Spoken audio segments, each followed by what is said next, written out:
Baiklah, kami dari kelompok 9 pada hari ini. Pada saat ini kami akan mempresentasikan tentang klasifikasi dataset mahasiswa yang telah kami buat sebelumnya menggunakan algoritma KNN.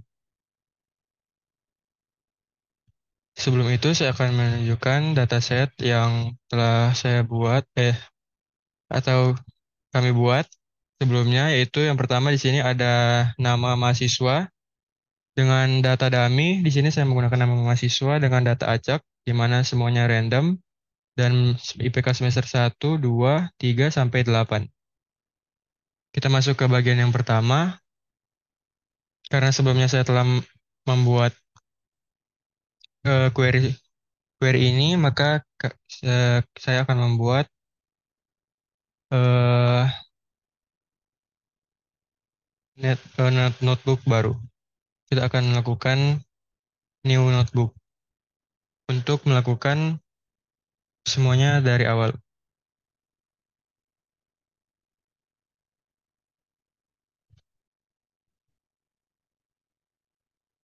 Baiklah, di sini sudah terlihat kosong. Yang pertama, kita langsung mulai untuk mengimport pustaka. Kita paste di sini dan kita jalankan query.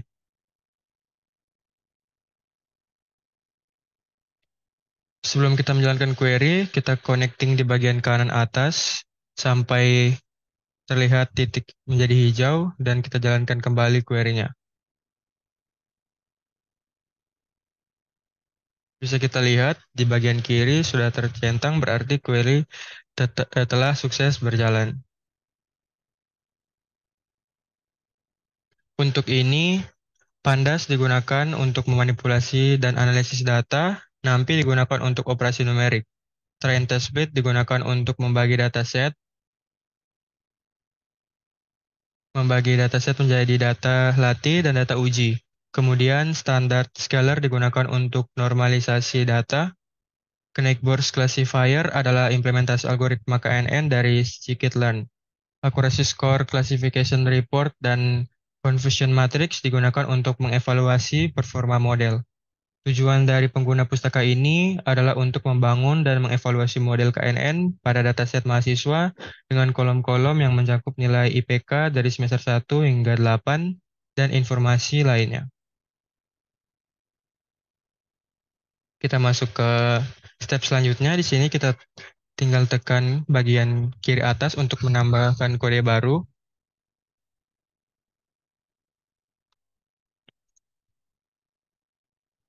Kemudian kita jalankan. Di sini query ini bertujuan untuk mengkonekkan Google Colab kita ke Google Drive. Di sini tinggal kita tekan connect to Google Drive untuk mengkonek akun Google Drive kita. Tinggal pilih akun, kemudian izinkan.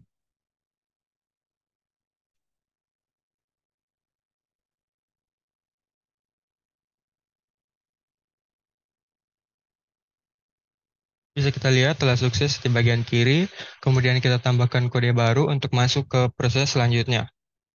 Di sini kita akan menambahkan file path dari lokasi Google Drive. Setelah mengetik query, kita jalankan dan telah berhasil.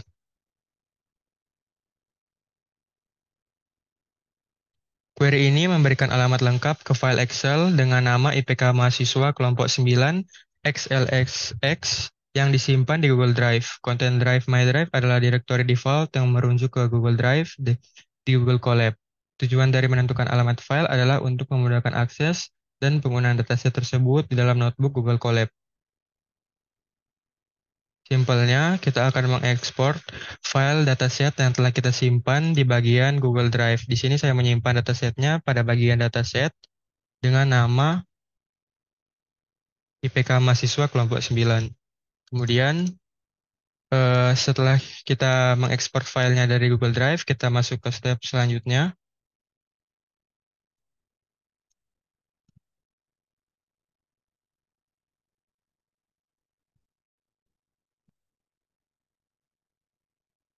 Setelah query berhasil dijalankan,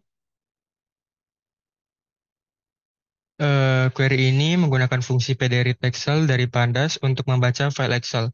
Alamat file connecting drive my drive, dataset IPK mahasiswa kelompok 9, XLSX di dalam Google Drive diakses untuk membaca data. Hasil pembacaan file Excel disimpan dalam variabel df. Menampilkan isi dari data frame atau df di dalam notebook. Ketika kode ini dijalankan, kita dapat melihat beberapa baris pertama dari dataset yang berguna untuk memahami struktur dan kontennya. Bisa kita lihat di sini sudah ada nama mahasiswa, IPK semester 1 sampai dengan semester 8. Kita masuk ke step selanjutnya, tinggal tambahkan kode. Lalu kita jalankan query ini. Query telah berhasil berjalan.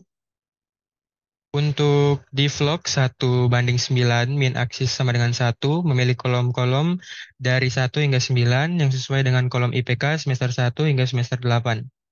Min aksis sama dengan 1, menghitung rata-rata pada setiap baris aksis sama dengan 1. Ini menghasilkan nilai rata-rata IPK untuk setiap mahasiswa. DF rata IPK menambahkan kolom baru bernama rata IPK ke dalam data frame DF. Kolom ini akan berisi nilai rata-rata IPK yang dihitung sebelumnya. Hasilnya, setelah menjalankan kode ini, data frame DF akan memiliki kolom baru, rata IPK yang mencerminkan nilai rata-rata IPK mahasiswa dari semester 1 hingga semester 8.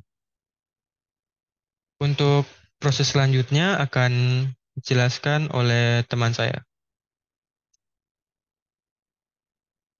Nah, selanjutnya kita akan masukkan query selanjutnya.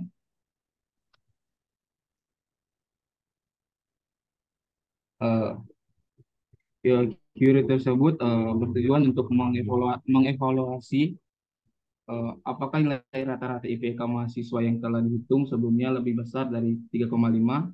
Hasilnya adalah serangkaian nilai boolean true per flash yang menunjukkan bahwa setiap mahasiswa dianggap lulus true atau tidak false berdasarkan kriteria tersebut. DF lulus 4 tahun menambahkan kolom baru bernama lulus 4 tahun ke dalam data frame DF. Kolom ini berisi nilai boolean yang menunjukkan bahwa mahasiswa tersebut dianggap lulus true atau tidak false berdasarkan nilai rata-rata lebih besar dari 3,5.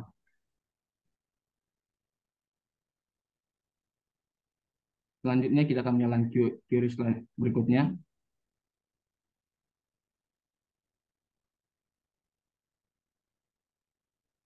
Dengan query ini kita dapat membuat kolom baru bernama kelas berdasarkan kondisi apakah nilai rata-rata IPK lebih besar dari 3,5 atau tidak.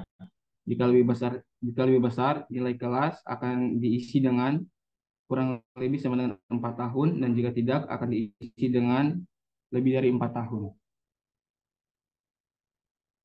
Selanjutnya kita akan menjalankan query selanjutnya.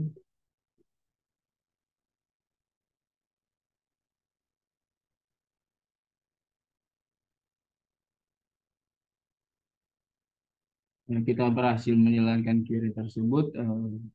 Query tersebut digunakan untuk mengecek 5 baris pertama dari data frame DF. Fungsi head pada Padas digunakan untuk menampilkan sejumlah baris awal dari data frame. Dalam hal ini kita ingin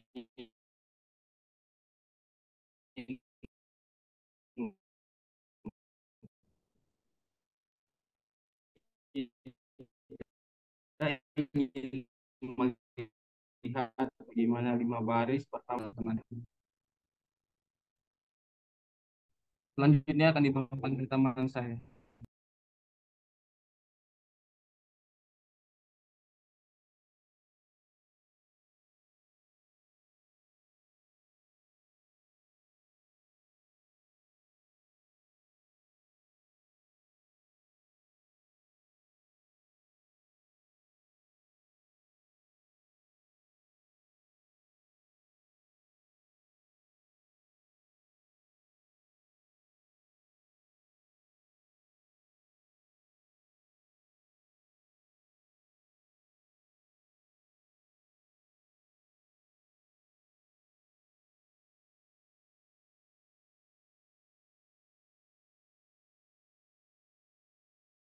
Baiklah, query ini untuk membuat data frame baru df above 35 yang hanya berisi baris-baris di mana nilai rata IPK lebih besar dari 3,5 dan kemudian mencetak data frame ini setelah tabel muncul bisa kita lihat untuk IPK mahasiswa di atas 3,5 bisa dinyatakan lulus kurang dari sama dengan 4 tahun. Bisa kita lihat di sini. Jika ya rata-rata IPK-nya itu lebih dari 3,5, maka bisa dinyatakan lulus 4 tahun. Dan di sini untuk kelasnya itu adalah true dan di bawah 4 tahun. Bisa lulus dengan IPK di atas 3,5. Untuk selanjutnya kita akan mengecek untuk mahasiswa dengan IPK di bawah 3,5.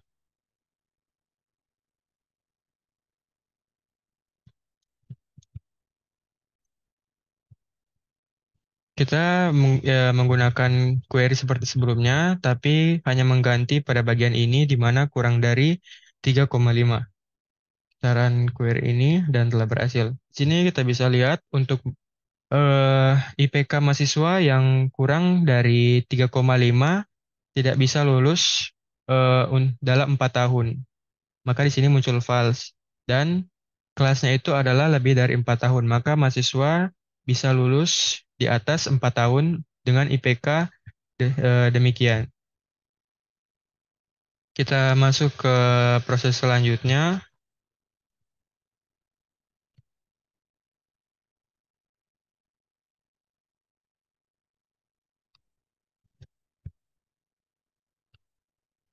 Kita jalankan dulu query ini. Query ini telah berhasil.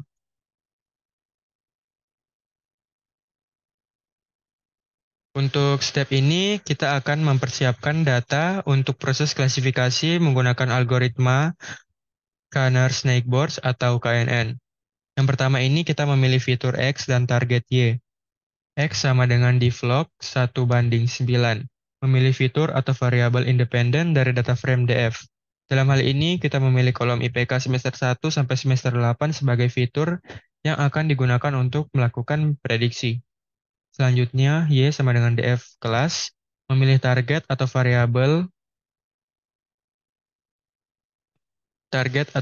variabel independen dari data frame DF. Kita memilih kolom kelas sebagai target yang berisi kategori apakah mahasiswa lulus lebih dari 4 tahun atau kurang dari sama dengan 4 tahun. Yang kedua di sini pembagian data train dan test. Train test split fungsi dari scikit-learn yang digunakan untuk membagi data menjadi dua bagian, yaitu data pelatih atau train dan data uji atau test. Selanjutnya, test size sama dengan 0,2. Parameter ini menentukan proporsi data yang akan dialokasikan untuk data uji. Dalam hal ini, 20% dari data akan digunakan untuk uji. Selanjutnya, random state sama dengan 42. Parameter ini digunakan untuk memastikan bahwa data dapat direproduksi dengan menggunakan sheet 42 dalam hal ini. Ini juga membantu agar hasilnya dapat diulang dengan cara yang sama. Maka hasilnya variabel xtrain dan ytrain akan berisi data pelatihan untuk fitur dan target. Kemudian variabel ytest dan xtest dan ytest akan berisi data uji untuk fitur dan target.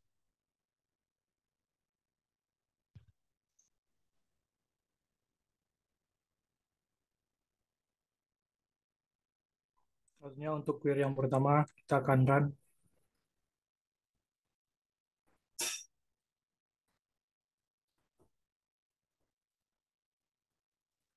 Query ini memiliki tujuan untuk menginisialisasi dan melatih model KNN menggunakan library scikit-learn. Yang pertama K sama dengan 3. Menentukan jumlah tetangga yang akan dipertimbangkan oleh model KNN. Dalam hal ini kita menggunakan 3 tetangga terdekat. Selanjutnya KNN, Neighbors Classifier atau N_neighbor sama dengan K. Menginisialisasi model KNN dengan jumlah tetangga yang sudah ditentukan. Dalam hal ini 3 tetangga. Yang ketiga, KNN fit X train Y train. Melatih model KNN dengan data pelatihan atau X train, dan Y-train. Untuk hasilkan bisa kita lihat bahwa ini menunjukkan parameter yang menunjukkan pada model, di mana jumlah tetangga K diatur menjadi 3. Untuk query selanjutnya, gitaran.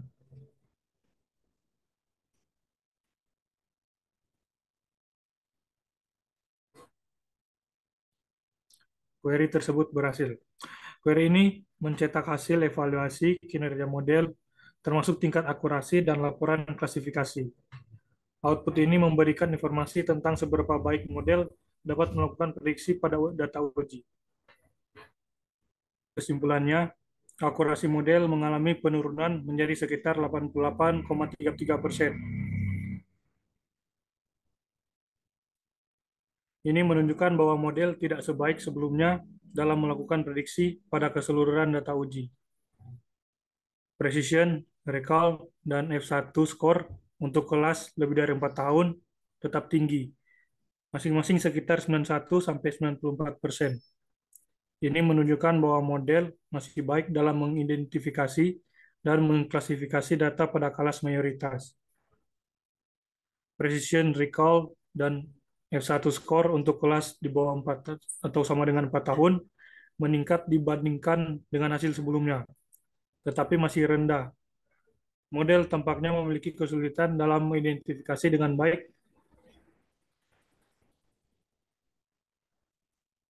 baik kelas minoritas ini. Recall yang rendah 0,17 menunjukkan bahwa model kurang mampu mengidentifikasi sebagian besar sampel dari kelas di bawah atau sama dengan 4 tahun. Precision yang rendah atau 0,33 menunjukkan bahwa dari prediksi yang dilakukan oleh model untuk kelas kurang dari 4 tahun, hanya sekitar 33% yang benar-benar termasuk dalam kelas tersebut.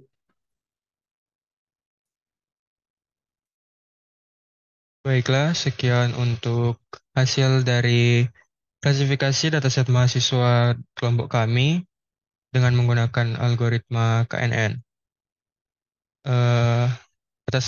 Kalau ada salah atau penyebutan dan lain-lain mohon dimaafkan. Sekian dan terima kasih.